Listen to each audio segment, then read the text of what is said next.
এই নির্বাচনী মাঠে আমরা নামবো, সেই মাঠে আমরা হুমকি পাচ্ছি এখন যে সকল প্রশাসনকে এক দলের আন্ডারে নিয়ে যেতে হবে। কোথাও যদি কেউ মিছিল মিটিং করে, প্রটেস্ট করে, নির্বাচনী কাজে যায়, তখন তাকে হুমকি ধমকি থেকে শুরু করে পরিবার পর্যন্ত সকলকে মারধরের পর্যন্ত ঘটনা আমরা শুনতে পাচ্ছি। আমরা যখন আমাদের দল গঠন করলাম, দল গঠনের পরে রেজিস্ট্রেশনের জন্য সকল পেপার সাবমিট করার পরে আমাদের প্রত্যেকটা দলীয় অফিসে হয়রানি করা হয়েছে। বিভিন্ন সংস্থার যারা ব্যক্তিবর্গ রয়েছেন তারা সেখানে যারা ভাড়া দিয়েছিল তাদেরকে ডিস্টার্ব করেছিল এবং মাঠ লেভেলে তাদেরকে হুমকি থেকে শুরু করে পারিবারিক হেনস্থা পর্যন্ত তাদেরকে করেছিল। তারপরে আসে আমাদের প্রতীক প্রশ্ন।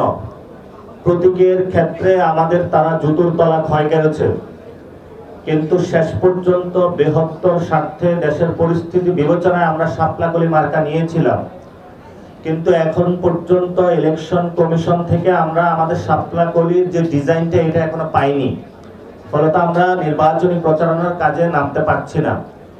এই ধরনের পরিস্থিতির মধ্য দিয়ে আমরা যাচ্ছি এবং ভবিষ্যতে যেই নির্বাচনী মাঠে আমরা নামবো, সেই মাঠে আমরা হুমকি পাচ্ছি এখন যে সকল প্রশাসনকে এক দলের আন্ডারে নিয়ে যেতে হবে। এটা তো আপনারা সকলেই জানেন, গতকালকে এই বক্তব্যটা ভাইরাল হয়েছিল। শুধু এটাই নয়, কোথাও যদি কেউ মিছিল মিটিং করে, প্রটেস্ট করে, নির্বাচনী কাজে যায়, তখন তাকে হুমকি ধমকি থেকে শুরু করে পরিবার পর্যন্ত সকলকে মারধরের পর্যন্ত ঘটনা আমরা শুনতে পাচ্ছি। নির্বাচন কমিশনে যারা আওয়ামী লীগ ছিল তাদেরকে তারা রিমুভ করে নাই, প্রশাসনে যারা আওয়ামী লীগ ছিল তাদেরকে তারা এখনো রেখে দিয়েছে।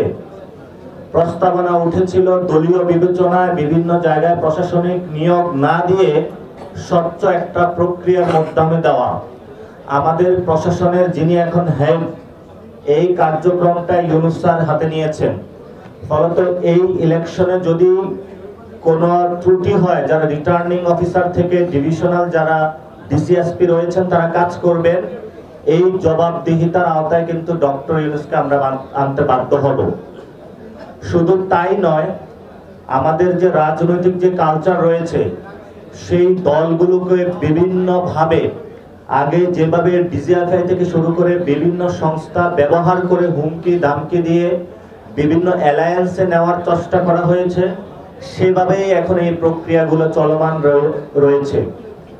আমরা এখানে সুস্পষ্টভাবে বলতে চাই যে আমাদের দলীয় প্রতীকে আমরা ইলেকশন করব। আমরা অপর যে রাজনৈতিক দলগুলো রয়েছে তাদেরকে আহ্বান জানাবো যে আপনারা আপনাদের দলীয় যে প্রতীক রয়েছে সেটাতেও অংশগ্রহণ করুন। ফলত যেই ধরনের রাজনৈতিক সমঝোতা বা এই ধরনের রাজনৈতিক পকটস্থ ছোট দল থেকে করা, সেই সংস্কৃতি থেকে আমরা এবার বেরিয়ে আসতেছি। আমরা আপনাদেরকে প্রমিস করেছিলাম, আমরা একটা রেভলিউশনারি ফোর্স হিসাবে কাজ করেছিলাম, আমরা এখন ডেমোক্রেটিক প্রক্রিয়ার মাধ্যমে যাচ্ছি। কিন্তু এই ডেমোক্রেটিক প্রক্রিয়ায় আমরা যখন তরুণদেরকে নিয়ে যাচ্ছি, তরুণদেরকে কিন্তু রেভলিউশনারি জায়গায় এখন অনেক ঠেলে দিচ্ছেন। এই প্রক্রিয়া থেকে বের হওয়ার জন্যই আজকের এত আমাদের আয়োজন। আজকে আমরা যেখানে উপস্থিত হয়েছি, আমাদের 10টা বোর্ড রয়েছে, প্রত্যেকটা বোর্ডে 10 জন করে মেম্বার রয়েছেন। আমাদের এই পর্যন্ত 1484টা ফর্ম আমরা আবেদন ফর্ম দিতে সক্ষম হয়েছি। অর্থাৎ আমাদের প্রতি আসনে এভারেজে বা গড়ে 5 জন করে প্রার্থী রয়েছেন।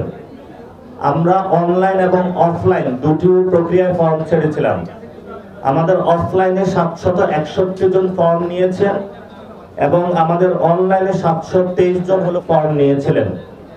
সো আমরা আজকে তাদের ভাইবা শুরু করেছি। আমাদের যারা বিভাগীয় সম্পাদক আপনারা জানেন, তাদেরকে নিয়ে আমরা বসেছি। এখানে 10টা সাংগঠনিক বিভাগ আমরা করেছি।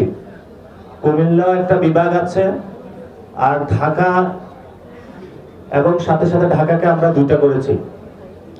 তো আমরা এই প্রক্রিয়াগুলো শেষ করে ইনশাল্লাহ আপনাদের দক্ষ যোগ্য প্রার্থী আপনাদের কাছে ইনশাল্লাহ বুঝিয়ে দিব।